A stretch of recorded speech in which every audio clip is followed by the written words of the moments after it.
طبعا بما ان انا اسكندرانية فانا جايبه لكم سر الوصفة بدون اي تحريف. يفضل الكبدة اللي احنا هنستخدمها تكون فريش، ونخلي الجزار يقطعها لنا رفيعة. التتبيلة بتاعتها بقى بنحط توم وفلفل اخضر وملح وكمون وكزبرة وشوية شطة بس مش كتير لان الفلفل اللي انا حطاه حامي. وبعد كده عصرة ليمونة ومعلقة كبيرة من الخل.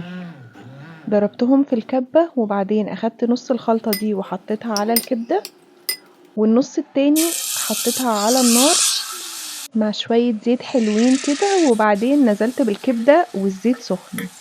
اديتها تقلبتين وبعد كده نزلت الفلفل. نحاول ننزل الفلفل في الاخر شوية علشان لونه يفضل اخضر وما يتبلش. وبس كده، تحطوه بقى في عيش بلدي، تحطوه في عيش فينو مع عصرة الليمونة كده وشوية الطحينة.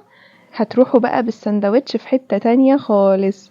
يلا بقى جربوها، واللي مش عامل فولو يعمل لي فولو.